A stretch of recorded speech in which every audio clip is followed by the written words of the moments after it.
Well, first Holmes was born, then he got fat, bald, and tired. Sup, Holmes? Beware your host, Jonathan Holmes. Sinistar! Rawr, rawr, rawr! You, one of these days, we're gonna get drunk, and I'm gonna make fun of you like friends do, because we've known each other for almost 2 years now. It's unbelievable. Michael Molinari? Is that how I say your last name? It's close. It's Molinari. Molinari. I got the letters right, but the pronunciation wrong. I've only known you in one brief meeting, and now, and an email or two. It's so nice to meet you again, for real, for longer this time. How are you doing? I'm doing well.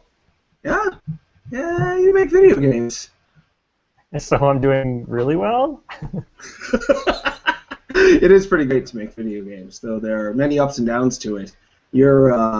You're in a very interesting place in your career, from what I gather. We should talk more about that in detail. But to start with, people should know that your big game out right now is Soundodger Plus. Is that correct? Yes, it is. Did I miss anything? Have you released anything since then? Or are you working on anything new? Well, between that and today, there was the Soundodger Plus soundtrack DLC, which was like the highest requested thing once the game came out.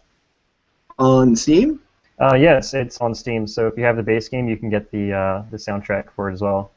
Huh. It's a very interesting distribution method you've got with the game. You can buy it on Steam, and you can also play it for free on Adult Swim. Is that correct? Yeah, it's a little bit of a watered-down version. There's only 10 songs on the web version, and there's no level editor or a way to play your own MP3s. Ah, gotcha. So for people that don't know, what is Soundodger Plus? Soundodger Plus is a game about moving through music. Each level is one song, and each song features a bunch of choreographed bullet patterns that you simply have to dodge. And the bullet patterns are in conjunction with the music? Yeah, it's all hand choreographed, so I went through and meticulously tried to match the motion, the tone, the energy of the song at any given point and try and represent what was happening in your speakers also through gameplay. Seems like such a simple idea. When you first had the idea, how hard did you think it was going to be to put together, and in the end, how hard was it compared to your initial expectation? I would say everything was pretty easy. Yeah? It kind of, it writes itself. It's one of those types of games where you just kind of do a quick prototype, and immediately you can see what's working, what's not, so you just cut that out, put the more of the fun stuff in, and I think the original prototype was finished within about 3 weeks, and that was it for the game, and it really hasn't changed much since then, and that was last November, a year ago. Whoa, that's pretty awesome. How did you end up getting, first, how did you get it on Steam? Also, how did you get in touch or get involved with Adult Swim? I guess Adult Swim comes first. They contacted me in January because they heard about my game Basketball from last year, and they were wondering if I was working on anything else, and if so, send it their way because they'd be excited about it. And so I just had this little sound prototype ready that I had just finished, and this was like a month after I made the prototype. I sent it their way. They liked it, and they wanted to move forward with it. So they're at the time just wanting to do the web version on their games portal, and it was looking to be something that could work on Steam as well. So they are my publisher for the Steam version. Awesome. It's been great to see Adult Swim branch out from kind of farcical comedy games similar to the shows they have on their television network to really try to take every genre of game and do something with it. They're usually smaller games, but you've got fighting games, action games, music games now, strictly comedy games, and then games that, like your game, is it secretly funny? And I just didn't notice? Is there jokes? Soundodger Plus? Yes. It can be, I'll put it that way. It depends what music you choose to play from your own collection. So you can just play stand-up comedy and dodge the bullets of Mitch Hedberg's voice, if you so desire. I never thought I'd do that before. Yeah, because even I the would laughter imagine. from the audience is a bullet pattern that comes at you, and it's very unpredictable. So you've actually done that? Yes. That sounds great. How did you end up getting involved with so many very talented music writers and producers?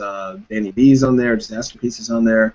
Austin Wintory was nominated for a Grammy, I think, last year. Yes, first Grammy-nominated video game composer. Sure. Mike Holmes is on there from Dust Force. Yeah. Mm-hmm. I have a couple tracks in there too. Oh, I'm an up-and-coming you did. Grammy-nominated composer. Yeah, so I was originally just going to make the game all about dubstep, because the prototype used some Skrillex, and whenever the song would rewind, I rewound the gameplay itself so the bullets would go backwards. I thought that was just too cool. So I was like, this is going to be a dubstep game. And then I quickly realized that, A, that narrows the amount of people who will enjoy it. So there's some people, oh, there's a good trigger word, dubstep. Some people greatly respond to that in a negative and immediately positive way. So yeah, so if it was just dubstep, also that means that I'm missing out on all the opportunities to use the other types of music that exist in the world. Mm-hmm. Some people don't know that they exist, but they do. There's things called classical and folk rock and prog rock and other rocks, and spoken word and stand-up comedy. So if I tried to make those types of things myself, but they would all kind of sound the same because I'm kind of just a mediocre bedroom musician. I'm also, I guess, a bedroom indie game developer. But yeah, I didn't want it all to sound like one person made the whole album. So I was like, I need to get help from other people. And so I just made a wish list of my favorite musicians, people who made great indie music, friends from San Francisco area who I thought also make great music and they're not in as big a spotlight. So I was like, let's just throw them all together. And then to get even more tracks, I made a few just because I felt jealous that they're all making music without me. So I basically just emailed them all, and most of them said yes. Because it's not much of an investment. It's kind of just like, hey, can you make 1 or 2 tracks, 3 minutes, and that's about it. I told them to work in whatever genre makes them the happiest, and I wanted them to just have fun, and I wanted that fun to come out in the music itself. Awesome, and it totally worked out. Do you find yourself wanting to expand it even further, or do you feel that people's ability on the Steam version anyway to play to whatever soundtracks they want does that for them? I think there's some plans in the future because the game easily accepts additional content. So you can just drag and drop like custom files someone else made into your Soundodger folder, and they'll just appear in the game, and you can play them immediately.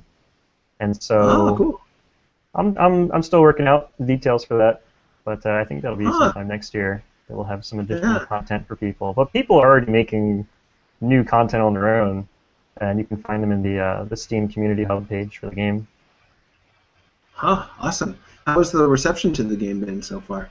It's going pretty great. I've been keeping tabs on everyone who, like I have my TweetDeck searches that are always looking for the term Soundodger and then the misspelling with 2 Ds next to each other, and then the other misspelling where they're 2 separate words, Soundodger. And so I have all 3 of them just ready to go, and they're all pretty much in constant use. But yeah, people are enjoying it. I'm surprised people say they want to relax and play some Soundodger because I don't find it very relaxing. It's very like you want to zone out, your brain wants to zone out, but you need to stay attentive. Some part of your body needs to be paying attention because you need to be moving through these bullets. Perhaps easier, the earlier levels don't require as much attention. You kind of just turn everything off and just let the Ouija board wrist kind of do its thing through the game. But in later levels, especially the final ones, you definitely need to be on the edge of your seat paying close attention to everything you're doing and thinking ahead in the future and all that stuff. Mm-hmm. But if you lose, I didn't feel particularly badly punished in the game because I had to listen to the music and look at the. Well, it's a wonderful game to look at. Simple. It's not. Doesn't make my brain or eye work. Instead, it just kind of generously stimulates with abstract shapes that are easy to see while I listen to music I like. So you can die, 10 times, and if you like the song enough, you won't really mind.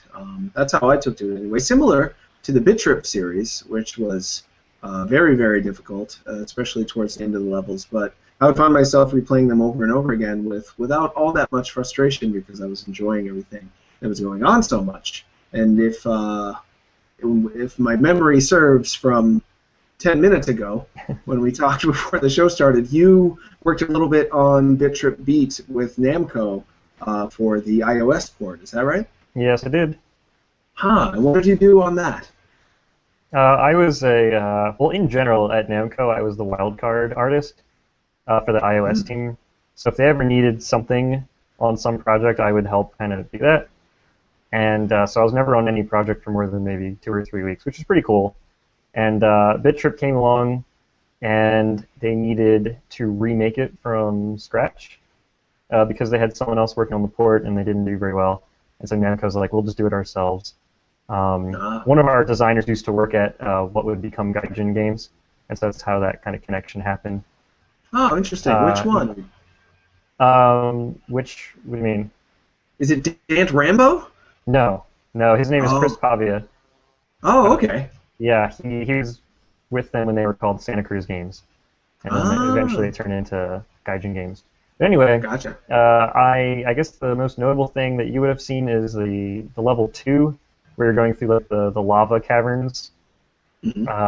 I did the camera animation on that entire sweep through of the volcano, so I had to like remake that, and I was like the hallway was there, so I just had to kind of say how the camera would move through. So that was pretty fun. It was all just one big animated camera. The biggest thing I did was Japanese font cleanup, which I guess you did not see unless you're playing in Japanese. But you know the BitTrip font. It's a 4x4 grid of pixels. So there's only 16 total pixels to represent any character, and in Japanese some characters are 16 strokes. So it's like impossible to represent something with such a low resolution font. So I had to break the rules and like subdivide a lot of the grids. And we had a guy, Dai Matsumoto-san. He would he was our resident like Japanese speaker, and so he would approve my fonts when I worked on them, and he would send back the ones I didn't get right.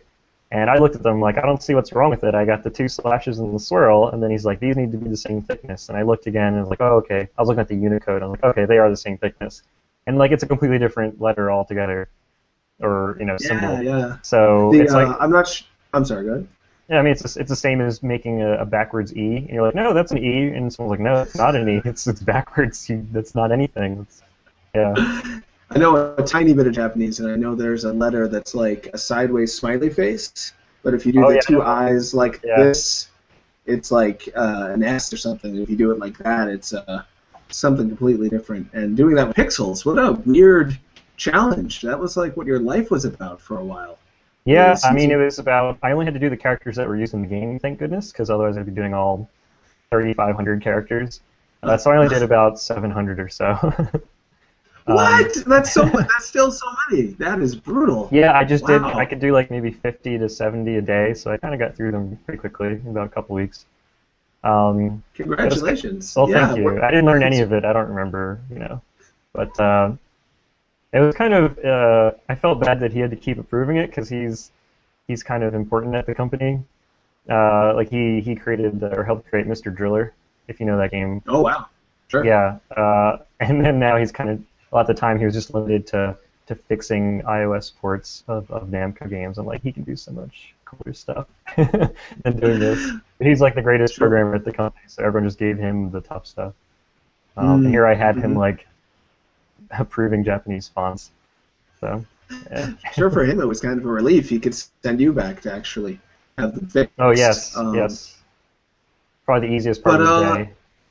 Sure. But that speaks to a larger question, like how was it working at Namco, and did you feel like the talent was utilized there? Because a lot of people have said of a lot of larger publishers and developers these days, where the most talented creative minds get shuffled into positions where they don't get to do much creatively, and the creativity is often getting driven by the boardroom, the board members who just want to make sure that they end up turning a profit. So a lot of the creativity is just following trends and whatnot, which isn't particularly inspirational. So how was it for you working there? What did you see? I would say, I mean, I was there for about 2 years, and I would say I was truly challenged, like creatively, maybe 2 or 3 days total. So not very much challenge, but there was still a lot to do, I guess. I was there at the time. I was their only 3D animator, and so I had to do all the 3D modeling, rigging, and texturing, animating, and stuff like that. So that was fun because I'm a 3D animator, I guess, with my bachelor's degree. So that was fun to do, and by the end of that time, I had actually become the lead artist on their final project before the studio closed down. So that was kind of fun being able to lead the charge with 6 other artists and give them things to do, keep them busy and happy, hopefully happy. And then I'll get to do the animation on the characters. I think the coolest part was that they knew I made Flash games, and that's kind of why they hired me. Like, part of the reason they had actually played my games before they even heard of me, like from the resume. And then I came to my job interview and I showed them, I brought my laptop, I'm like, here's other games I made. They're like, wait, you made these? I was like, oh, that's awesome. This is already going very well, this interview. So they let me do prototypes of new game IP, which was really awesome. Instead of giving it to engineering, it would have taken weeks with them because they're just so backed up. But if they gave a project to me, I could have it to them by the end of the day. So that was really fun. I worked on 4 big prototypes. One of them was my own pitch, actually, which was really awesome. That didn't end up coming out, but it was fun to work on it. Yeah, so that was probably the most fun I had at the company, working on Flash prototypes, basically on my own. It was me and the lead designer of that specific project, and we were just going back and forth, and I was doing stuff and having fun. And you know, the prototyping phase is the best part of a game because you don't have to make anything look tidy. It just needs to kind of be functional and work, and you understand how things are supposed to behave in systems, and it's just a lot of fun. Sure. It sounds like with Soundodger, you're able to take that prototype and kind of didn't have to do too much from there, which must have been a relief. That's how it sounds anyway. What are some of the prototypes you did that ended up coming out as games on iOS? I think none of them. That stinks. 4. Yeah, the company had a problem where it always wanted to follow what was popular. And by the time we wanted to move forward with a project, something else was the hot thing on the iTunes store, or the App Store. So we didn't really do much. Also, we couldn't touch any Namco IP, despite being Namco. They all belonged to Japan, and we were the American subsidiary type thing. So they owned us. And so we wanted to do Pac-Man games, but we couldn't. We can't do Galaga or Ace Combat or Soul Calibur or Tekken or Ridge Racer. We can't do anything. So we had to make our own IP. Namco, it was owned by Namco Bandai, though. Both companies? Well, yeah, the company's currently called Namco Bandai. Yeah, they merged. Right. Yeah. So they owned you, and they wanted money. They wanted you to make games that would make money. Yes. Yeah, that's true. But they were like, but don't use the Pac-Man, because, nah. Like, the Japanese subsidiary couldn't have given you permission to Pac-Man? They've given it to us on some things. Like, I think there's a Facebook game I didn't work on, but there's like a Pac-Man party for Facebook. Yeah, we always ask, and they always say no. Like, we even wanted, in our original game we worked on, we wanted to have, like, there was customizable clothing you can get for your character, and we wanted one of them to have a t-shirt with the Pac-Man ghost on it, like the blue ghost when he's scared. And then we're like, they're never going to approve this. And so we had to make it, like, off-color and off-model, even though we are the company that, like, had created that character. Wow, what game was that in? That game is called Rocket Fox. That's the last one we worked on. Oh, I'm a big fan of Rocket Fox. I didn't know you worked on that. Oh, yeah, I created the 3D characters and stuff and animated them, and that was the one where I was the lead artist, so I kind of helped bring it to look like how it is. Actually, that's not totally true. It changed a lot once they let us go. but it's for the most part originally what it was. It was kind of weird. They told the whole company, they were laying everyone off in really small amounts so it wouldn't get big news. But over the course of a year, they had like 4 relatively large layoffs. But none of that was worth notifying, the press about. So I was like one of the last groups to go, and they told us in January. And they said, but you're not getting actually laid off for 2 months. So we want you to keep working on Rocket Fox and finish it for the next 2 months, and then you have to go. And we're like, why did you tell us 2 months ahead of time? They're like, well, because we want you guys to be looking for other jobs. We don't want you to be screwed over, so we're giving you 2 months, and you don't even have to come to work if you don't have anything to do. We're like, well, all right, that's kind of okay. So that's very nice of them. So I took my days off forever.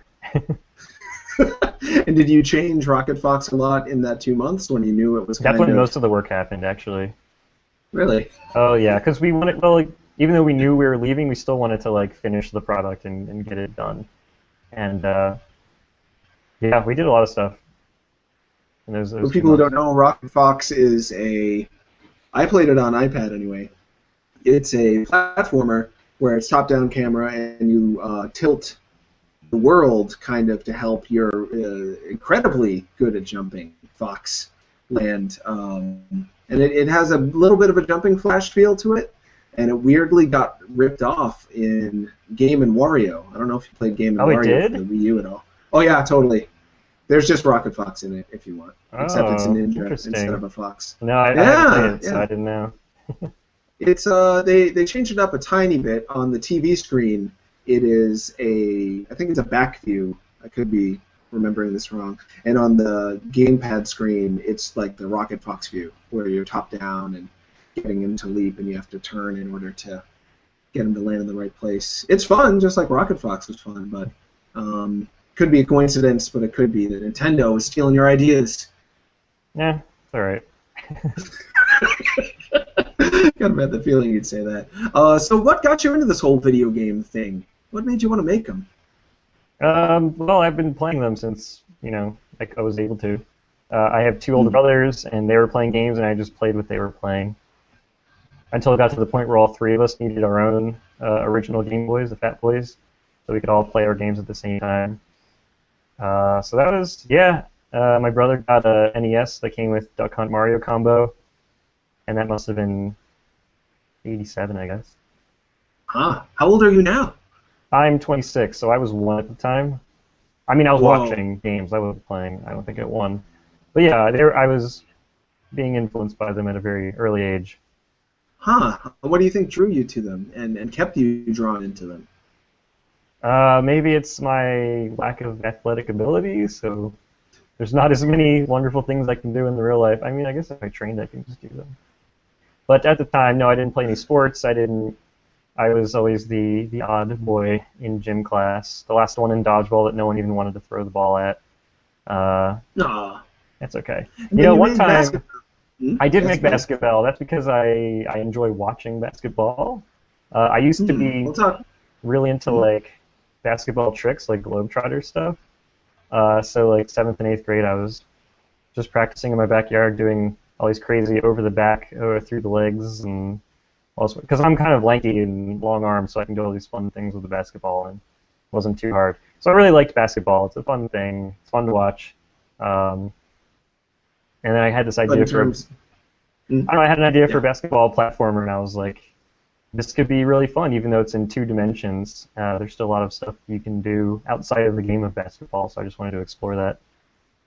Yeah, the mechanic of basketball used as a gameplay, an adventure, like an action platformer, gameplay design technique. It's great. But you were going to tell another story in there that I feel like I cut you off from. Which one? I feel badly about that. You were talking about how you got into wanting to play video games in general, and why you think it might have had something to do with the fact that you weren't into sports. So I think that was the gist of it.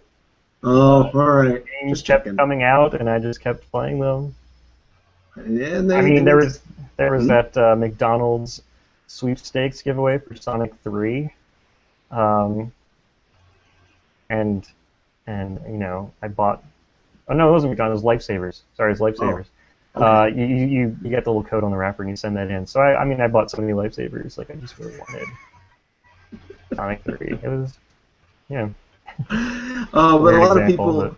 Oh no! That's a very example. A lot of people I think will relate to.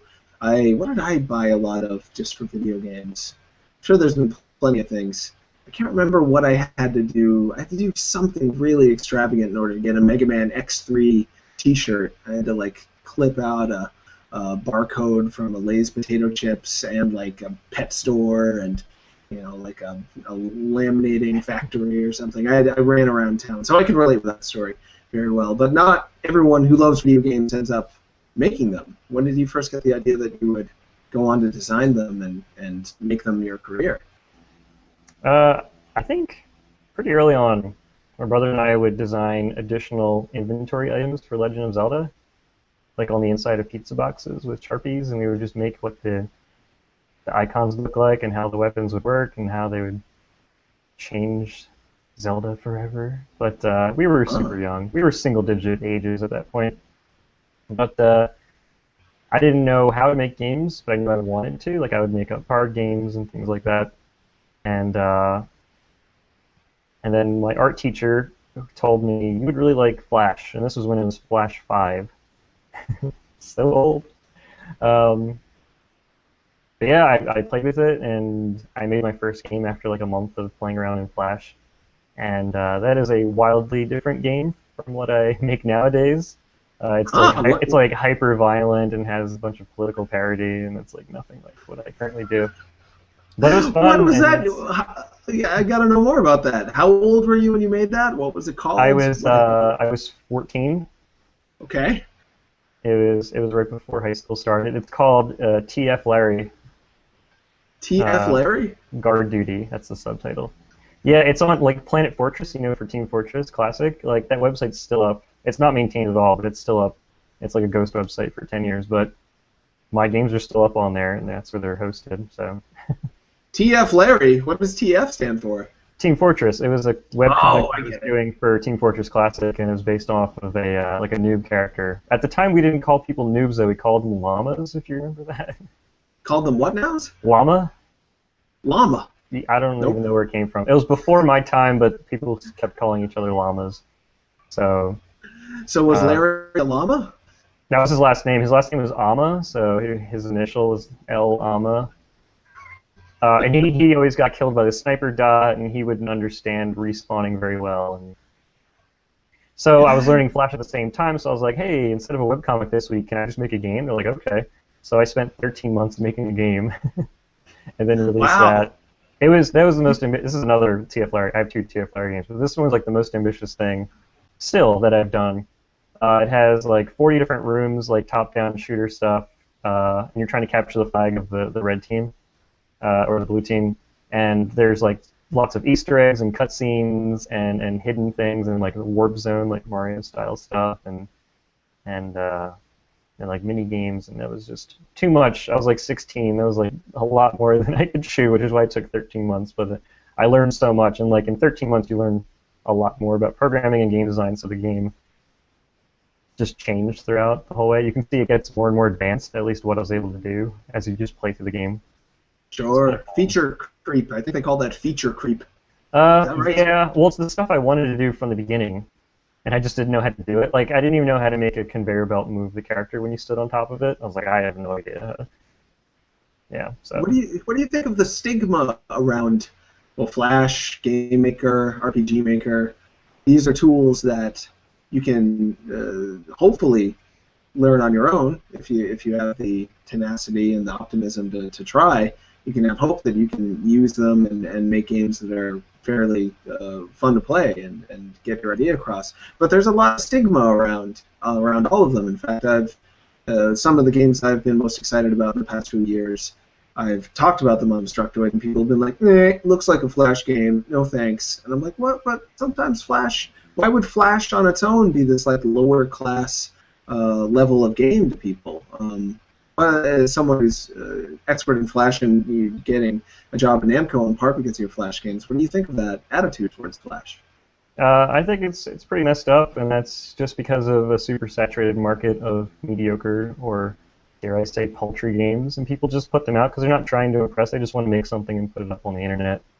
So there's a lot of low-quality stuff, and anyone can do it. So you're lowering the bar, I guess, because I don't know if I said that right, but if you're getting a wider spectrum of quality, and so you get a lot. It's like an exponential curve. There's a lot of okay stuff, and then there's really good stuff, but very few of them as the line goes up, and that's just what happens with Flash. Interestingly, Basketball is currently on greenlight.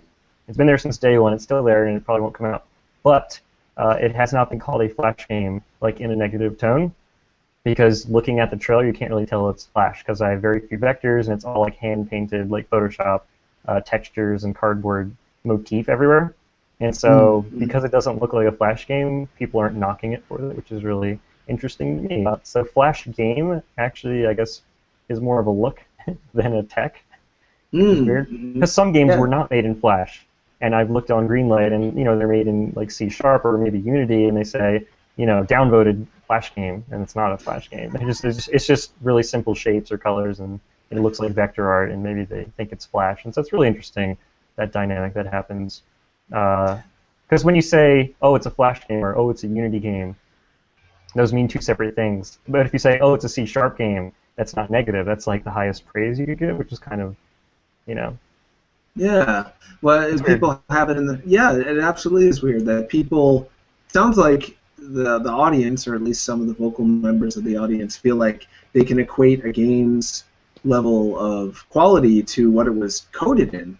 What a weird future we're in, where people are even thinking about that. Like, I don't know. I'm trying to picture if I were younger, if I would have made that connection. When I was younger, if I would have been like, it's an NES game, there's no way it's going to be as good as a Sega Master System game, or the other way around. It's we're in this future, I guess, where a lot of the audience feels like they're on the cusp of maybe being a developer and have the same kind of insight as to what makes a game that a developer would have, and can make a yay or nay decision on the game based on how it was made. It's just so strange to me that people would even concern themselves with that, and get this kind of weird classism around what kind of programming language you'd use. Weird future we're in. It's like Star Trek or something. Yeah. Freaks me out. And then another counterexample, or just interesting observation, is Super Hexagon, which on iOS was made in Flash. The iOS version was made in Flash using the Stage 3D API, which lets you get like 60 frames per second, despite it being Flash, which is usually like 10 or 20 frames a second. And it looks like a Flash game, right? It's very simple shapes and colors, except no one says, oh, it's a Flash game, because it's just a fun, great-sounding, great-feeling game. Sure. How can we help Flash games to be less discriminated against? How can we have a civil rights movement for Flash games? It's too late. It's too late. There are so many great Flash games out there, like amazing games, so well, like Kingdom Rush, if you're familiar. It's the tower defense game, probably the best traditional tower defense game.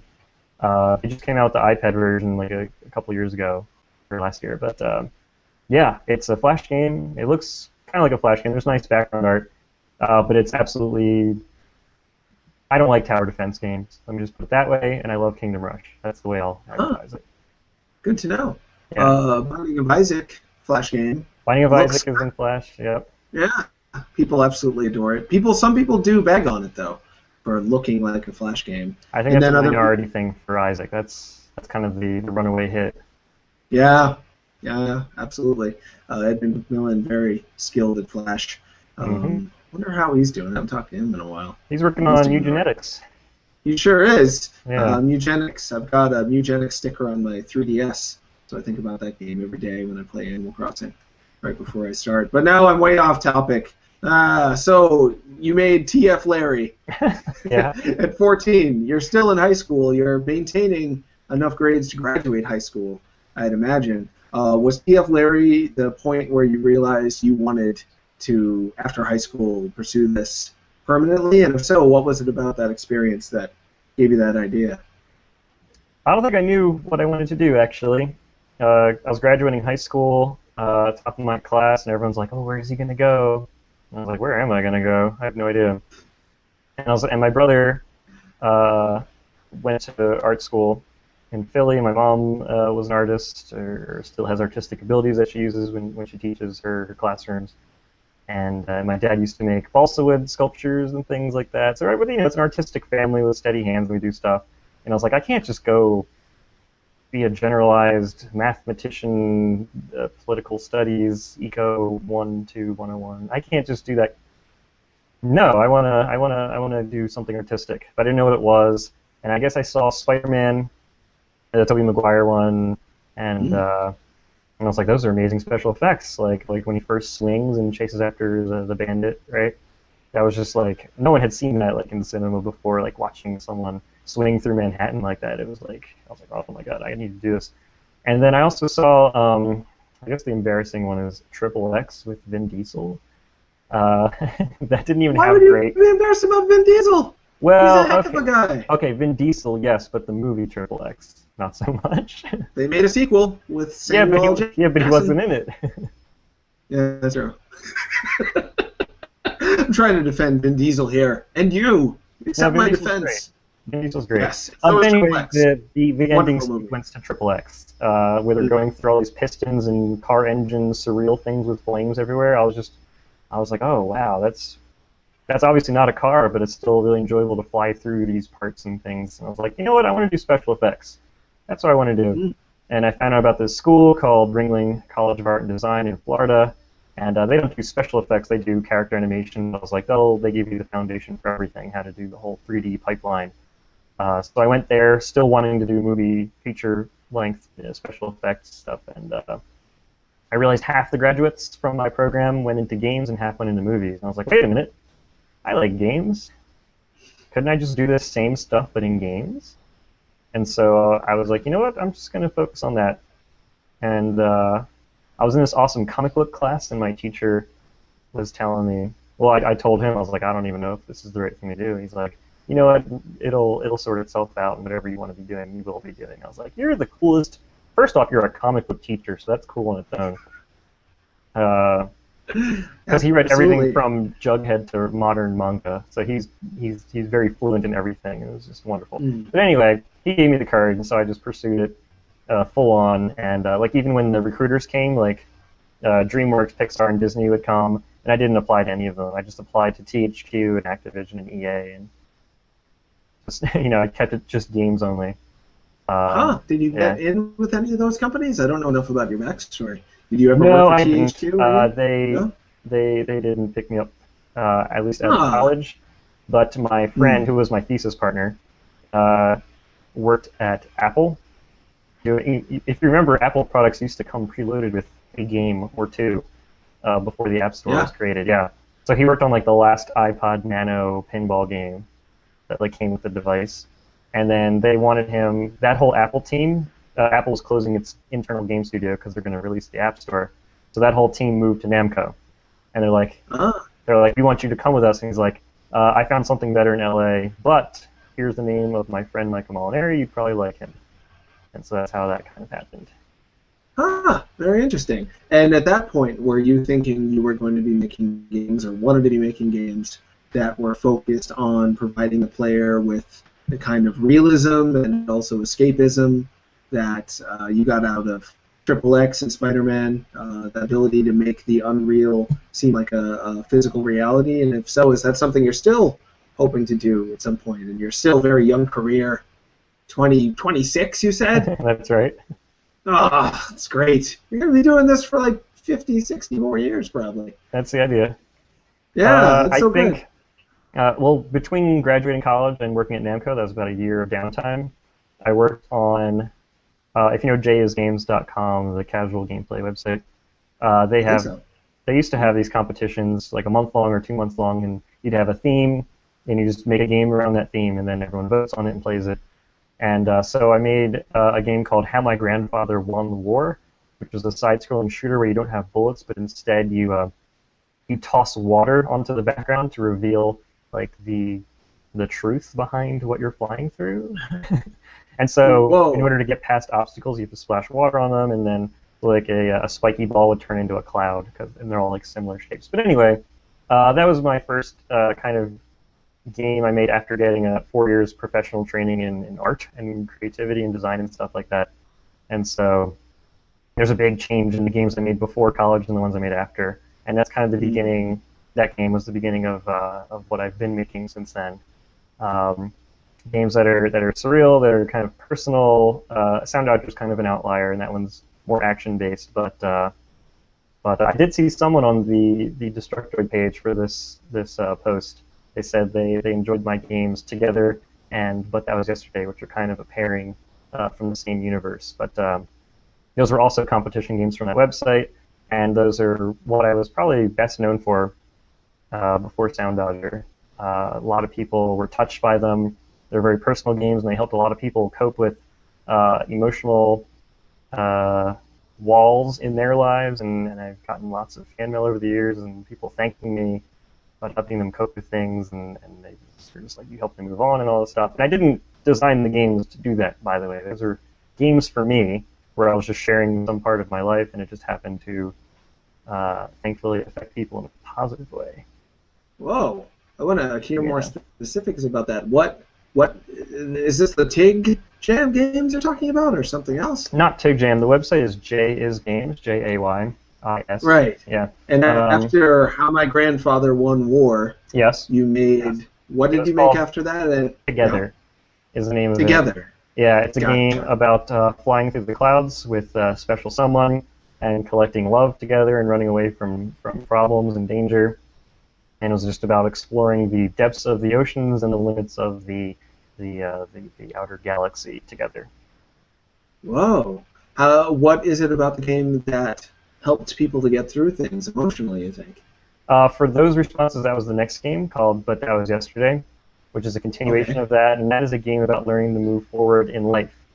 And you can't move forward in life until you learn or look back onto the past and then bring something back with you to help you get forward. And so I took that description and made everything literal. And so there is literally a wall stopping you, and you have to turn away from it and look into the past. And at that point, it goes into like a flashback, and there's 3 different kind of chapters of the game, and they each are different friends from your life. One is your best friend, one is a girlfriend, and the other is man's best friend, a doggy. And they all kind of teach you something that you can take back with you to the present time to get past the wall. And so it was all very literal and yeah.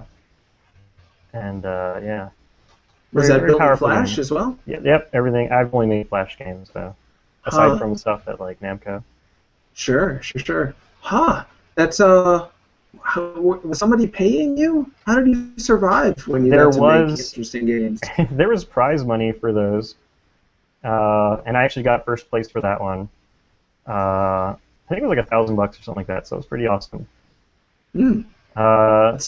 Yeah, the cool thing was that Namco let me keep making Flash games.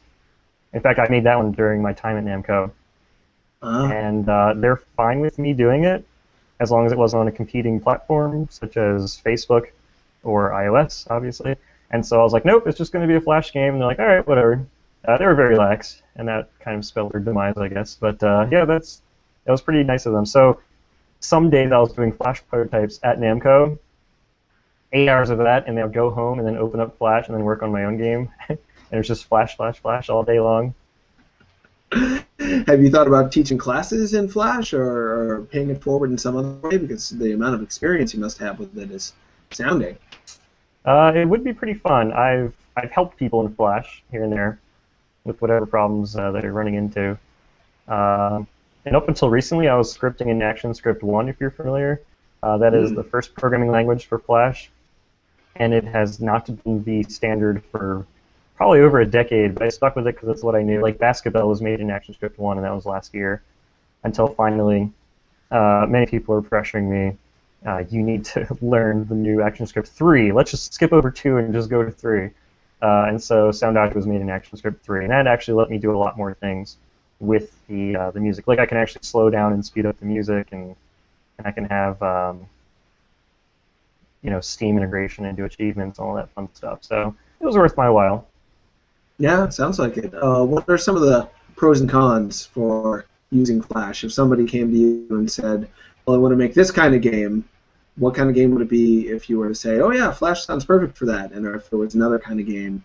And just in general, what kind of challenges do you think people could expect to find when they're setting out on using Flash for the first time, as opposed to like Game Maker or Unity or something like that? Flash doesn't give you anything code-wise. It's all done by you. I mean, you can steal scripts online, but if you don't know what they mean, you can't really edit them very easily, whereas Game Maker has a drag-and-drop language. At least for starting out, you can just say, this player shoots at this, and if this one gets shot, it dies. For Flash, you have to do that all on your own, so you have to learn JavaScript. It's based off of JavaScript.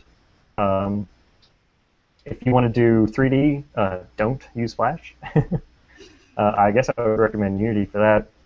Flash is great for 2D. It's not really great for graphics-heavy things. It's better with vector art because it can render it faster. So if you have lots of detailed landscapes, and if you're doing it in HD resolution, don't use Flash. But Basketball is pretty detailed. If you're Is like that an HD as iOS well? game, it's probably not the best. Which Sure, one? well, Basketball. It's a beautiful looking game in Flash. Oh, Basketball is only 800 by 400. It's pretty low res. Oh, gotcha. Good to know. So if Yeah, somebody that's almost half HD. Yeah. But it looks great. If someone were to come to you and say, "I want to make video games for the first time," what do I do, Dad? Tell me what to do, Papa. What would you tell him? I would say probably Game Maker, I guess, if you're starting out from nothing, because thinking in 2 dimensions will be a big blessing on you for like trying to just figure out technical problems, and there's just too many technical problems in 3D that are introduced. And then the coding is a lot more simplistic. I mean, Hotline Miami was made in Game Maker, so I mean anything is really possible as long as you know how to use the tools. But I mean, even RPG Maker. And if you wanted to have a fairly graphics-less game, there's Twine. If you wanted to have a kind of text-based game. So, Which there's still a lot of things you can do with Twine. Interesting though, a couple of weeks ago we had Porpentine on the show, who was sort of a Twine savant, just kind of a genius at that thing. So how would you say it is today compared to when you were coming up and just starting to get in the industry 8 or so years ago? Have you noticed a lot of big changes, pros, cons? Think things are better for people now, or worse, or just different? Well, now is the best time as ever to be like an indie game developer, making games on your own and self-publishing them.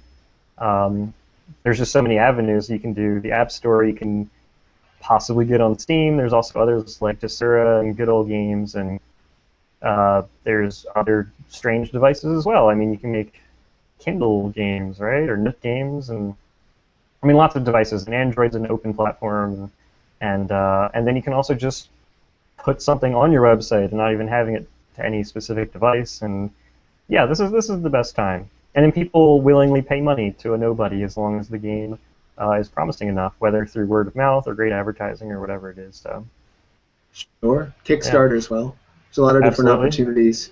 But the competition seems different now, and the whole concept of getting big, making a game that everybody plays seems different now than when it was, mostly the consoles. People imagined I'll work for a big publisher, I'll rise up the ranks, Cliff Bleszinski style, and end up making my own Gears of War. I don't know if I see that happening in the same way as I used to, and I don't know if that's a good or bad thing. What do you think of that aspect of it, the way that smaller games, there's a lot more smaller games that are each hopefully going to be able to survive, but at least from my perspective, the bigger games are kind of dropping in terms of how important they are. There's Call of Duty, and there's major Nintendo franchises, and this whole kind of mid-range game that used to be able to survive unless you're really big or really cheaply made, and therefore don't need to make too much money to get your investment back.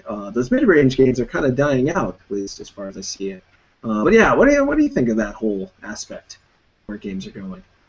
I think it's really interesting. I mean, it's always changing, right? Like whatever I say today won't even be true next week. There's always something different happening. I mean, you're going to have this Steam box next year, right? That's going to possibly shake things up as well, especially being Linux-based, right?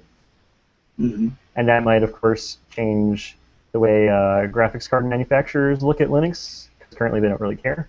And they'll beef that up, and then Windows drops down into possibly third because Apple is on top of its game with its devices. And so, yeah, the whole landscape could be different a year from now on what people are even thinking about as far as when they want to design. I think the most important thing is that if you're going to make a game, you should make the game that you want to make. And this is like any discipline. Don't go in trying to make money. Don't go in trying to be famous. Don't go in to get likes on Facebook or retweets. You should just make the game that you want to make, Yeah, that's advice for life in general, but we all have this internal need to do something that is appreciated and liked and respected.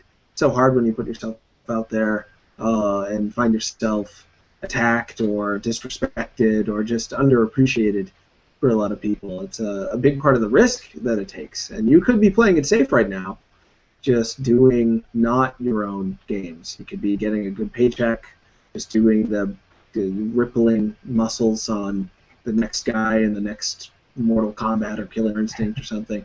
But you're taking another path. Why do you think it is that you decided to take these risks on doing your own things and putting them out there, sink or swim, financially and otherwise?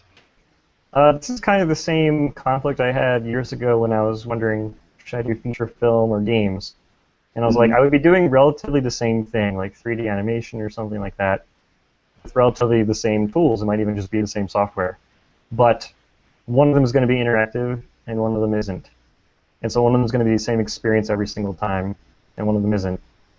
And so I was like, let me go to the other one. Let's have it be games, and let's focus on that. And so that was kind of decided pretty easily. And so nowadays, the thinking is, do I want the game to be something that I worked on with 200 other people, and then I can point to my name on a list of credits and say, I did some of the part of this. Sure. I modeled this gear, and they duplicated it.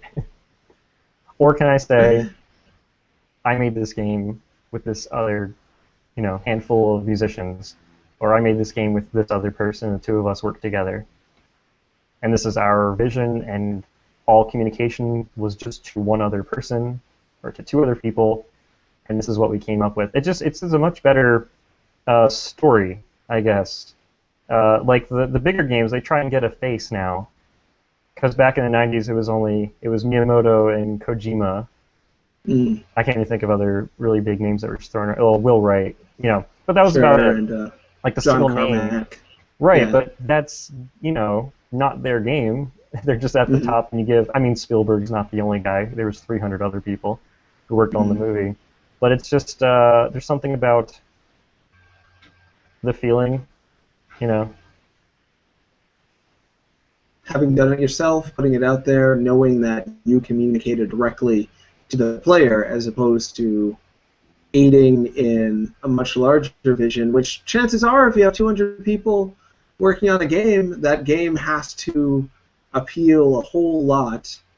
Maybe not to it has to appeal a whole lot of people, and maybe not say a whole bunch to them, but just enough to get them in the door to buy the game, which is maybe the side of gaming that's going to be shrinking. It's going to be interesting to see, especially with the new consoles out. Are people going to be willing, in the hundreds of millions to buy these new consoles when there are all these cheaper personal experiences right in front of them on their phones and on their computers every day? Have you thought about pursuing the next generation consoles or the current generation consoles? I guess they are now. Is that a place you want to be? Well, I can be. They're very, especially Sony. They're very open to indies. I mean, that's kind of their edge on the other two competitors. So I mean, it's possible. That's something that could happen. Who knows? And it's going to be more and more possible as they keep expanding their reach, as they promote their hardware. So Sure. yeah. I mean, that wasn't even something that was possible 2 generations ago. Last generation there was like Xbox indie games, and we all know how that went. And where everyone sells the game for $1, and because they're forced to, because no one's going to buy it if it's more than $1. And it's like, well, what's the point? So you have to sell in the millions to turn a profit, like because of well, maybe not millions, but you know what I mean. Like you get hidden so quickly. Oh yeah. And then PlayStation kind of had a poorly made store for PS3, so it was hard to find it. Like discoverability was an issue there, and there wasn't much visibility with their titles. So, and that's just because they built the store before they knew they were going to even support that. So that's just lack of an adaptable system that they created. So, Sure. At least Microsoft completely revamped their Dash like 5 times over the lifetime of the 360. But yeah, I mean nowadays it is possible. We'll see what happens. It just depends what's the best platform for the game, I guess. If it's like couch-based, controller works best, big screen, good speakers. I mean, who wouldn't want those? But But yeah, it really depends on the experience. I'd like to see Soundodger on the Wii U gamepad, just for myself, because I'd Oh like to yeah, have it on the TV. Just for people who haven't played it, we should return to it a little bit. It's one of the most simple games in terms of controls I've played ever. Maybe I'm just playing it wrong, but I'm just moving around with the mouse. That's it. that's Am I it. missing anything? Yeah, yeah. You can click for slow motion if you want to use that, and you can use it at any time. I recommend never using it because when you use it, you kind of penalize yourself from getting a perfect score, and also it kind of clutters the screen with bullets the more you use it. So it's best when you're caught in a pinch. There are actually ways to use it and not get penalized, but that's kind of later down the road in the game. Gotcha. Yeah, almost Beautiful Joe-esque, at least for me. A little bit. Yeah, what were some of the influences in making Soundodger? What did you play that made you think this is the kind of vessel you can create for people to experience music? So this game is pretty much a combination of some of my favorite types of games to jump into. I'm a big shoot 'em up fan. I'm greatly looking forward to Ikaruga coming out on Steam because it's been greenlit, and who knows when it's going to come out. They said it's ready. They just need to, fix it up, pretty it up. Geometry Wars 2 Pacifism mode, if you're familiar. Oh, sure. That was a big one. I made a personal goal for myself in pacifism mode to break 1 billion points, which only takes, 8 or 9 minutes or so. But that's 8 or 9 minutes of dodging thousands and thousands of enemies that are coming at you. And I finally did it. It took me about 3 years of playing on and off, just on my own. And I finally did Ikaruga, I'm sorry to interrupt. Ikaruga also has a mode where you cannot fire a shot. Was that something you were interested in as well? Oh yeah, they call it bullet or dot eater mode. That one's fun because the game is not immediately obvious that you can play that way. Mm-hmm. Like level 2 specifically has like just a wall of blocks, and you're like, well, how do you even fly through that without blowing them up? But like in between every 2 blocks, there's 1 pixel of like dead space, and you have to fly through a single pixel to get through. And it's really fun. It's fun to show off for someone who doesn't know what you're about to do. And you put the controller down, you're like, watch this, and then you just like fly through the whole section. They're like, what? That's amazing. I like dot eater mode. I love that idea that you can play the game like the intro to Ikaruga. You can win by or not get hit and not have to move at all. You stay right there, and all the enemies on purpose fly right next to you, and all the bullets go right by you, and you stay right there without moving. It feels incredible just to do nothing because it was designed that way, like a nice Easter egg. Because usually you just want to shoot it and move around, but did you know you can just do nothing, and then you'll still get through the section? So that's kind of the shoot 'em up, bullety side to it, and then there's also the music side. I'm really into music. Basketball had a lot of musical integrations to it, like whenever you dribbled the ball, it would actually be the bass beat to whatever music was playing. So you actually dribble the ball differently in each level because there's different music in each level. And then when you shoot the ball, all the percussion drops out, and all you hear are the high instruments until it like lands in the basket or lands on the floor or something. So music was always really important. I like the synchronization stuff. I played a lot of Stepmania. That was really fun. I played Pump It Up at the arcades back when that was still surviving against DDR. It's like DDR, except it's the 4 corners in the center instead of the plus. So it's the opposite. Yeah. Huh. What made that more appealing to you than DDR? It feels more like dancing. I mean, neither of them still look like dancing at all, but you could at least still do natural movement because you're going corner to corner instead of up, down, left, right. Mm-hmm. And then you can do spins a lot easier because you can kind of like take a step on each corner while still stepping on the center each time, as opposed to just like spinning your whole body 90 degrees each time. So, yeah, it just felt nicer. Yeah, wonder why that wasn't a bigger hit. I had never heard of it until today. It was pretty big. Like 2001 to 5-ish. In fact, some arcades only had Pump It Up where I was. They didn't even have DDR, or the DDR didn't have a big crowd, and yeah. Yeah.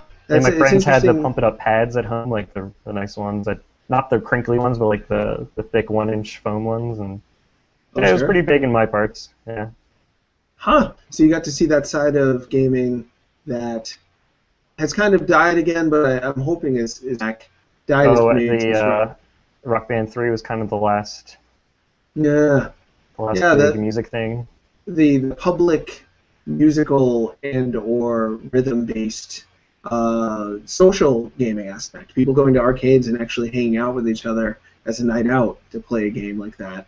That's more or less dead now. But they're trying to bring back gaming. A lot of developers anyway are telling me they're trying to bring back social gaming in the living room with four-player absolutely. local co-op. Not as much of the online stuff. That's something I hear about from so many developers. So you got to be a part of that. Do you see gaming as something that's kind of best antisocial or best in a group? Or I guess that's kind of those two extremes are never going to totally apply. But for the games the games you want to make anyway, are you hoping people will share them or have them be more solitary experiences?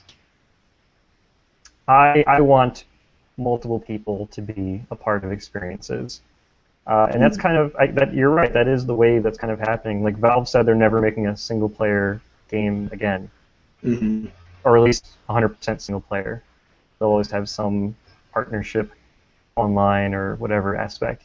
And then you have all these couch-based fighting games coming out. Towerfall, Samurai Gun. Super fun things. And then you have the sports friend stuff, right? You have all those.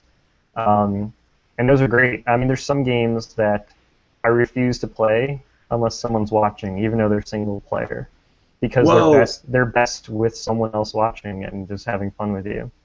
Huh, like what kind of games? Okay, so this is kind of a way to play Mario 64, if you're familiar with the Green Demon Challenge. No. This is where you summon a 1-up, and there's certain levels where you can do that, like where it pops out of the tree when you climb up it. And the 1-up like homes in on you. It comes for you. So the idea is to summon the 1-up and then collect all 8 red coins in the level before the 1-up touches you. So the challenge is that the 1-up is slightly faster than you and also goes through walls. So it cuts corners perfectly while you have to actually do the Mario platforming stuff to get through. And it is incredibly challenging and rewarding and, more than anything, entertaining because losing means you got an extra life. I think I heard Anthony... I'm sorry, go ahead. No, yeah, that's pretty much the gist of the game, yeah. Gotcha. Anthony Birch has a website, I can't remember the name of it, but it's like his latest vlog. He returned to blogging after going to write Borderlands 2 after leaving Destructoid, and it's all about new ways to play games like that. It's dedicated to that. I think he mentioned that one on there, but I never heard of it called the Green Demon Challenge. That's the Japanese name. There's a YouTube duo. Well, they're on the Japanese YouTube, Nico, and they just played through. I didn't understand a word they were saying, but they were doing it, and they would pause and like strategize, and just hearing the tone of their voice as they were like, oh, we can go through here, and they tried out, and it failed miserably, or beautifully, I should say. And it was just, the series is still very fun to watch because they get so surprised. The cannon that you jump in that can shoot you off is like a scary place to be because while you're sitting there, the mushroom is coming for you. And so sometimes it just appears in the viewport, and then you like fly through it, and you get your 1-up, and you're like traveling through the air. You're like, well, that's that. So the 1-up can go in the air. Like I wonder. It follows you How anywhere. it can get you if there's you... no gravity. It just comes towards you in whatever 3D vector you may be from it. So you can jump up some stairs, and it'll just like... It'll go through the floor and then hit you from underneath. Yeah. It gets caught on some corners, fun. but it's unpredictable. It's a scary thing. It's kind of like the Terminator. It's like, where is it? Like, I know it's coming for me, and it doesn't sleep. It's like it's coming for me. So brilliant that people found that and shared it on the internet. That's the other thing people are doing that I'm still getting used to.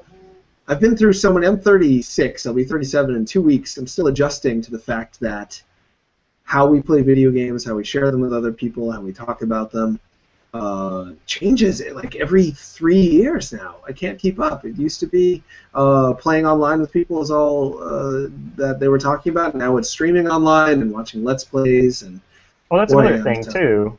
Like single-player games that you'll play on your computer, like, I don't want to play some on my own. Like, I want to stream it just so I know that someone else is watching, and maybe they'll even, have a conversation with me that I'd love to have back with them in the chat. Twitch is very addictive from both ends, like streaming and being in the chat. Sure. I mean, there's nothing else like it where you can talk with what's live on your screen, Like, whenever I play Ikaruga, I don't play on my own. I used to play with my friend, and he would always watch me, and, like, now we're in different parts of the country, I'm like, well, I can just stream it now. And so whenever I play Ikaruga, I only do it, like, through Twitch. Where can people watch your Twitch stuff?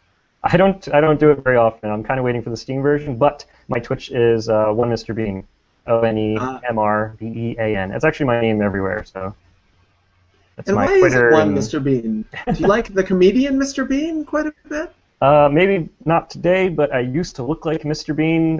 This is actually all the way back to 5th grade. It's an old nickname, which I think was a facetious nickname at the time, but enough people call you it, and it grows on you, and then now it's to the point where pretty much all of my family, friends, coworkers, well, when I had coworkers, professors, fellow peers, they just call me Bean. It was cool to drop the Mr. around 7th grade, and so it's been Bean. It's a very long-running nickname, and I prefer it over Michael, but Michael's fine as well.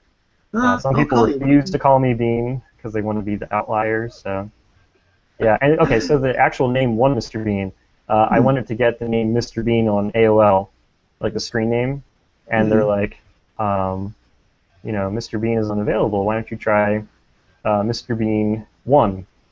And I was like, well, I don't like Mr. Bean, like with the number 1. I was like, that's stupid. Let me put the 1 to the beginning.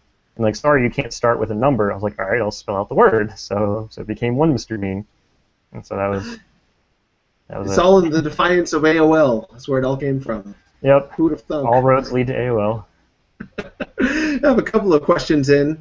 R. Xanadu, who I think watches every week. I think so. If so, thank you so much. You mean the world to me, R. Xanadu. And if you ever miss a week, don't feel guilty. But the fact that you watch so often means a lot to me. He or she asks, how easy is it for the dumbest person you know to create decent levels using a sound creator or level creator in Soundodger? Games with level editors are often failing at giving adequate instruction for how to use them. This is true. We've seen a lot of music-based games try to go with the content creation or the player content creation route. We had Sound Shapes go for it, and critical acclaim for Sound Shapes. I don't know how the sales have been, but it didn't become a game that had as much buzz about it as I had hoped it would. That was a really beautiful, interesting game.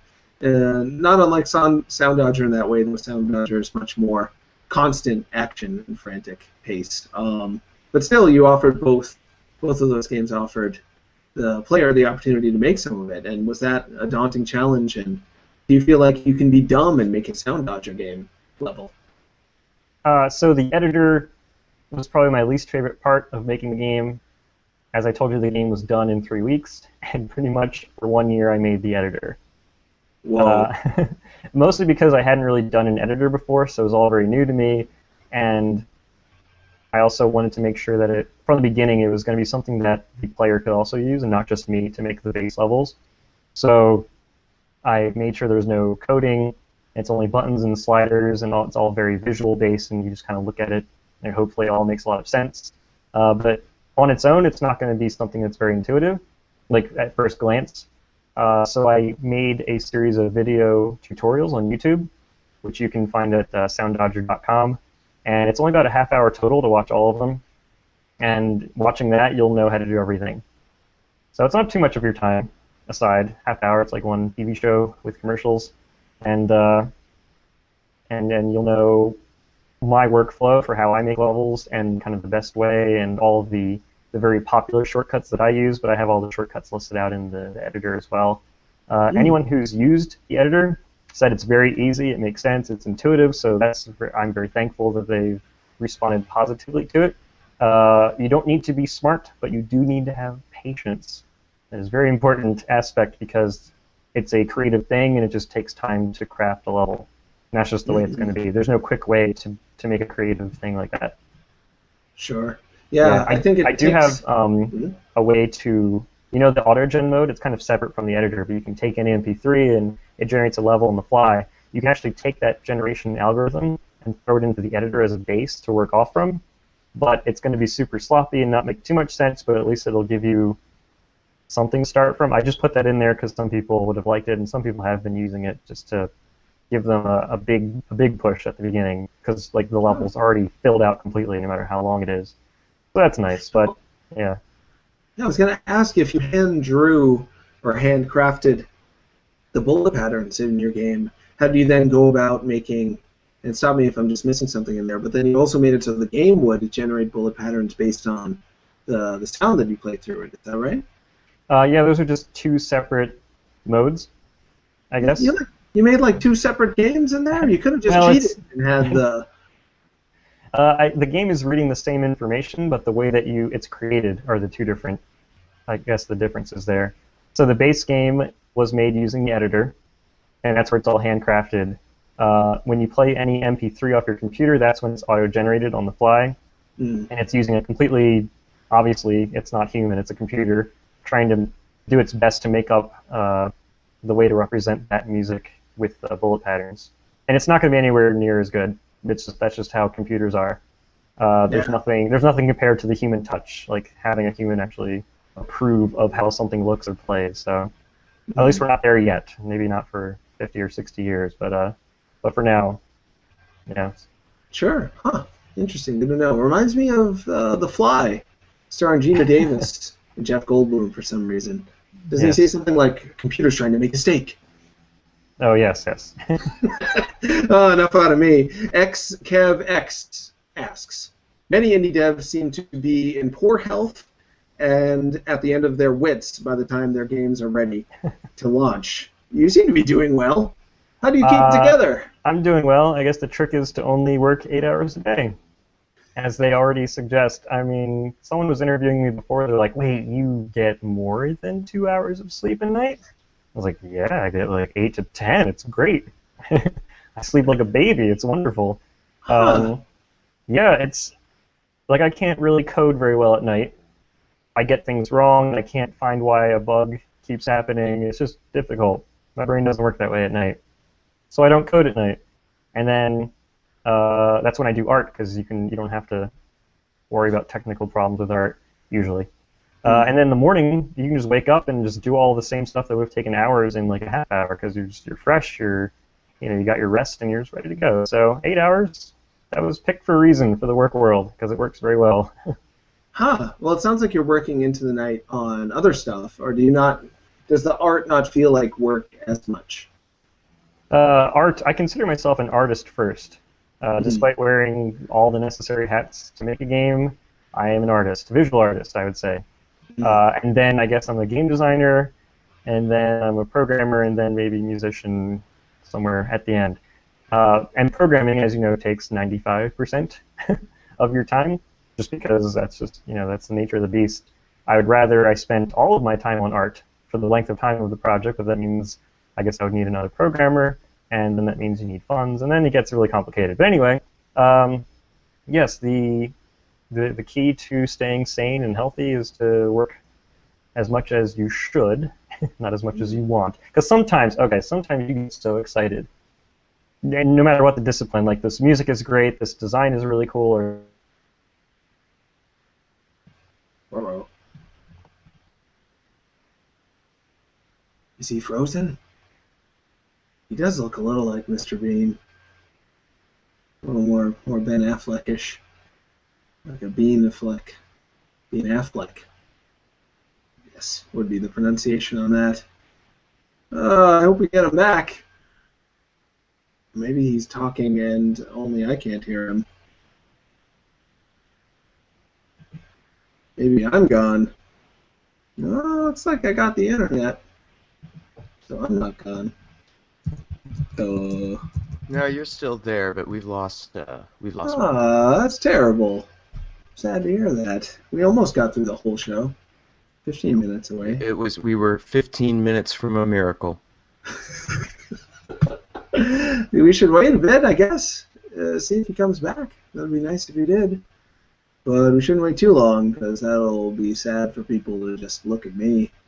You, Sinistar. Oh, it sounds so calm. After the show's been going on for a while and you have to pop in and say hello, you've often relaxed a bit. Oh, he's totally gone now. Rats. I don't know what to do. He's right in the middle Beware, dead air. That sounded more like the Sinistar I know. I guess we'll close up the show. We waited a couple of minutes. He's not trying to call you back yet, I assume. No, I'm not seeing him here. Let me try. I can try and add him back in here, and maybe that'll bring him in. Sure. One give check. that a shot. 1 second. So you had a question from Middle Thought. Planning to release any of your own custom levels? That would be nice to know that. I'm imagining he's got a big thing planned that he can't just talk about because he's published by Adult Swim Games, and they probably want a time, but they tell everyone they're doing a thing, so it's not during the other time when they shouldn't. Yeah, I'm sure there's a thing there. Yeah. Yeah. Probably a thing. But you tried adding him back. Yeah, we'll see if he gets back in here. Okay. We'll give him another, 10, 30 seconds. Sure. Yeah. Not looking good. Oh, I wonder what happened. He seemed like he was in such a place where there was going to be internet. So all these drawings behind him and stuff like that. Seemed like such a place for technology and any sort of nerdness to thrive. Guess not. Yeah. All right. Yep, I think we've lost him. Terribly sorry. Guess we'll close up the show. Well, thanks everybody for watching. Is this still streaming now? Yeah, it's out there. Yeah. Hi, everybody. Yeah, people want you to read Bible quotes. I don't have a Bible with me. I've got this comic book that I'm quoted on the back of. It's called I Made This to Impress a Boy by a woman named Jeanette Langmead. And my quote on the back is, if Charlie Brown were an intelligent, sexually charged young woman, he'd be Jeanette Langmead. It's not bad. Good butt there. Oh, whoa! Michael's back, I think. Hopefully we didn't lose everybody, but it's okay if we did. I got to promote Jeanette, but he's muted. How do we unmute that man? You'll have to click that little microphone symbol. There we He go. clicked it. Michael, I'm so glad you made it back. We were just about to give up in was sadness. I don't know. No, that Computers, card I that guess. you had up. Oh, that's a comic book that I, you know how there are quotes on the back of books by established people saying things about things. I am quoted on the back of it, along with Graham Clark and Brock Wilbur. Oh, that's wonderful. Yeah, it's just filling the time. But Yeah, you're back. sometimes my internet goes out. So Yeah, happens to the best of us. I can't remember where we were at. We've got about 10 minutes left. We should wrap it up fairly quickly, though Middle Thought wanted to know if you were planning on releasing any of your own custom levels for Soundodger, or if that's Middle part of- Thought. Do you know Yeah. who Middle Thought is? Middle Thought is one of the best Soundodger players in the world. Whoa, really? I say he's the best. He's very modest and says he's second. But he has 100%ed every single level, collected every heart. Last I heard, he had 130 hours in the game. He's amazing. You should see his videos on YouTube. Watch him play the level, because I can't even do what he does. Whoa. His question is that will there be additional stuff by me? Yes. Yes, I'm going to be doing additional content. I can't give more details, but yes, there will be more levels to play, like what are found in the base game. So That's what I thought was gonna. I said while you were gone, I said, well, he's published by Adult Swim. They're probably planning a thing. He can't just say what it is. It's gonna get announced when it's strategically the best time to announce it. Well, now is a good time to announce that the game is on sale for the autumn sale, like every game on Steam. So It is a good time to announce this is the time to get the game if you're thinking about it, because it's 50% off for both the game and the soundtrack. So it's $4.99, I think, for everything, which is kind of ridiculous. So yeah. That's super cheap. 40 levels, is that right? Yes, 41 levels, right? 43. Yeah. There's a lot. Over 40. Plus 40. Yeah. 40 plus 23 musicians, or 15 musicians, 23 tracks, 41, or 42. Yeah, I So it's forgot my like- numbers. I used to say them so quickly before. Anyway, something like that. There's over 40 levels. So it's like yeah, 12 cents a level plus the whole soundtrack, just about. yeah. Totally good deal. People should buy it. And you were saying about Basketball. You don't feel like that will ever get through Greenlight. We should talk more about that. Such an interesting game. I was so surprised to find that it was part of your repertoire, because from Soundodger, I just kind of assumed you were going to be kind of, a very tech, cold, beautiful, but very clean aesthetic. And then I see Basketball, which is like a hand-drawn. It's still very iconic. You don't get a sense of the character being realistic exactly, but it's a human being with proportions wearing a basketball jersey, traveling through this kind of hand-drawn dreamscape, doing giant slam dunks and flying and cloning his or herself. Yeah, that section. Yeah, that was. Yeah. So much to it. And is Basketball? Why is it called Basketball? Well, your little sister is named Belle, and Okay. she goes missing, and you have to find her somewhere in Paris by battling a bunch of purple blobs through the power of basketball. So, play on words. And a fine one indeed. It's such an interesting game. Didn't get talked about a ton when it came out. Hopefully, it'll get talked about more now. And it's not through Greenlight yet. What do you make of that? What do you think that is? It came out on day one, and everyone kind of had this gut reaction thing where you wanted to upvote the games that you wanted to go through and then downvote everything else in hopes that that would kind of sway the votes for your game that and that was before Valve made it clear that no vote doesn't do anything, and it's just there to make your decision be had. So currently I'm at like 26% yes votes and 74% no votes, and that's almost all from day one. And since then I've been getting yes votes, but it's like nowhere near enough exposure that the first launch week had for Greenlight last year. So right now it says I'm like 46% of the way to the top 100 of Greenlight, and that's only because they've been greenlighting hundreds of games. So they've done like over 300, 400 games at this point.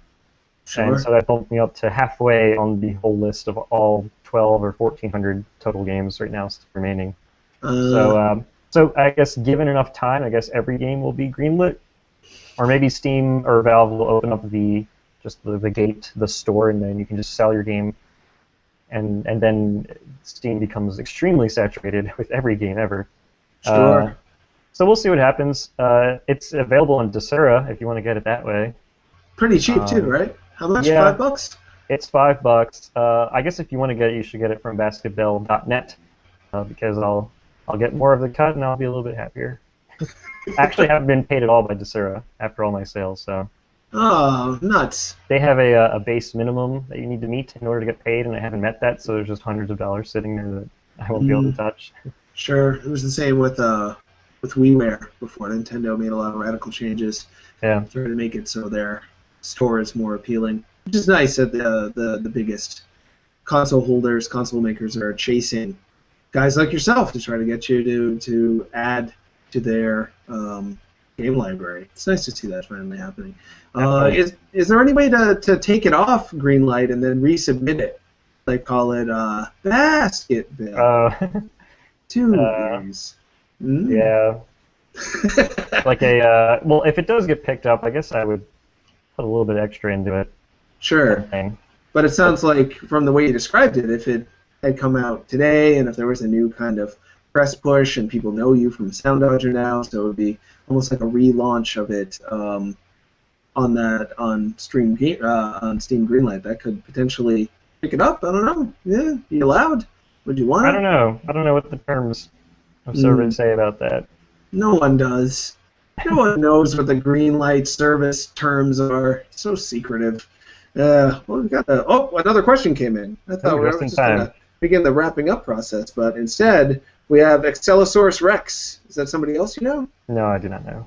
What a neat name that is. I don't think so. For someone who has great ideas for games, experience with UDK, and is good at documentation, but no experience with coding, what would you recommend for starting scripting language? Would it overall be more advantageous to partner with a dedicated programmer?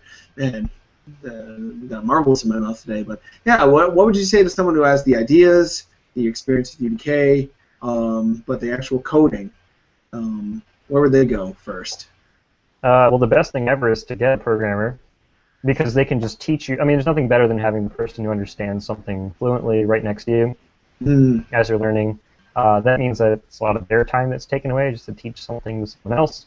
But there are plenty of tutorials out there. UDK itself, I mean, there's the whole Kismet system in UDK, which is a node-based behavior system. Maybe you should, for the uninitiated, and I'm not saying I am one, I'm going to pretend that I'm secretly smart, but for the other people watching the show that don't know about UDK and nodes and all that, what's that stuff? UDK is the Unreal Engine, Unreal Development Kit, and a node-based system means that you're not coding text like in a programming page. You're actually just dragging and dropping and connecting things together. So you'll say door connects to light, and so whenever you open a door, the light turns on. It's very visual-based. Some really complicated demos were made using Kismet, which is pretty awesome. And then you can throw code on top of Kismet as well once you start waning yourself into it a little bit. So yeah, I think if you know UDK, stick with it. There's plenty of great things that can be made in there. Would you necessarily need a coder if you're pretty familiar with UDK? If you don't know any coding, you can only do basic stuff. It depends how complicated you want to get. If you want to start coding, always start simple. That is mandatory. If you go big, you will never start. Everyone who gets Game Maker wants to make an RPG because they love their RPGs, and you really shouldn't. You shouldn't even make a one-screen RPG. Even that, believe it or not, is a ridiculous amount of work and technical know-how and being able to understand systems and things like that. So start small. Use Kismet. I think it'll be pretty fun. I think I'm imagining that part of the secret is being able to have fun doing something even when you haven't learned how to do anything all that much yet, but still not have it seem like a waste of time or a chore, or that you're not expressing anything. To come up with an idea small enough that you can manage when you're just coding for the first time, and take the risk on working with another person on something small. That can all be pretty difficult, but I'd imagine if you don't try, you'll never know. Sure. Yeah, it's always worth going, taking that plunge, having an adventure. I mean, I like working on small things and just saying, oh, I want to make this one little change. How do I do that? And then you spend all day Googling how to do it, and you've learned how to do that thing, but you learned other things along the way. If you're a tinkerer, it comes very naturally, and you can just have fun making small changes until you step back and you've made an entire game just by doing a bunch of small things. So focusing on the small things, enjoying them for the process they are, not getting too overwhelmed with the big picture, not feeling badly about yourself when it all doesn't turn out perfectly on the first try, and enjoying the process. It sounds straightforward. Yeah, that's what you said, right? I was trying to do that. That is it. That was a good summation. Okay, good. That's what I was trying to do. Let's summarize. Well, we've got a couple minutes left. They can follow you on Twitter at @1MrBean. MR, yes. Right? Yes. And your Twitch is the same? Yes, they can check out Basketball on basketball.net. They can check out Soundodger on soundodger.com? Yeah, so basketbell.com was taken. It's like a woman who does basket weave, so she's the basket bell. And so I was like, all right, I'll just take basketball.net, and then I realized that's far better because it's .net and it's a basketball game. I was like, oh, that's just perfect. I'll just stick with that. And it's B-E-L-L-E, by the way. Right. Yeah. Not like ringing a bell. Right. It's French, so her name is Belle. Yeah, that makes perfect sense. And your game is on sale for the on sale on Steam for just $5. Definitely worth checking out. I hope more to come from Soundodger and from you in general. It sounds like you have so many aspects of what you like making about games. The technical, almost sport-like dexterity of playing Soundodger while enjoying music in the process, and then sports integrated into basketball in an entirely different way, where it's less about simulating athleticism and rather taking the language of basketball and applying it in ways you would have never imagined. Can't wait to see where you run with all that stuff in your brain. But it's going to be good. Well, thank you. Yeah, I'm looking forward to what's coming up next. Yeah. Don't stop. Let's keep making the games, please. Okay. As for me, I'm at TronNots on Twitter. The show you can catch on iTunes later on, usually a few days later, the rerun gets posted. Just look up Seth Holmes in iTunes, add it to your things, so you listen to it on your little machine that you have. Everyone has one these days, except me. So I've got a pink flip phone, waiting until the phones have gone one step up and I don't actually have to have a phone. Maybe the Google thing for my glasses. I don't know. We'll see. I think the next step is a contact lens that just goes right in. Whoa! I'm waiting for that one. Eye contact lens. You can also watch it later, or just listen to it in the background in a tab on YouTube. A lot of people do that. They skip the iTunes thing, just open it up on YouTube, play it. Good times. And we upload it on Destructoid, or Detoid's YouTube channel, hopefully later in the week. And I think that's about it. I've done some other stuff. I did a new episode of Teenage Pokemon. It's largely about breaking boundaries in games and cartoons as expressed by a horny, farting Pokemon. So much flatulence in that one. Oh no, you watched it? Michael? I did. Oh, that's embarrassing. It was fun to make. That's all I can say. I did what I wanted to do. What can I say? Sorry. I will not stop you from doing exactly what you want. I appreciate no matter what it may be.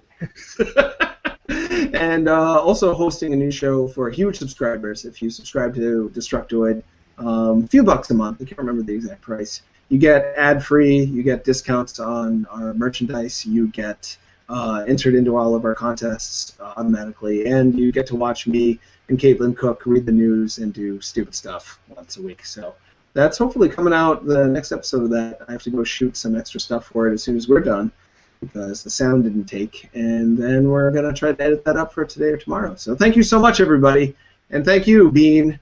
Can I call you Bean? Oh, Bean froze on me again. Look at that perfect Bean face. Couldn't have asked for anything more. Thanks so much, everybody. Take care. Bye-bye.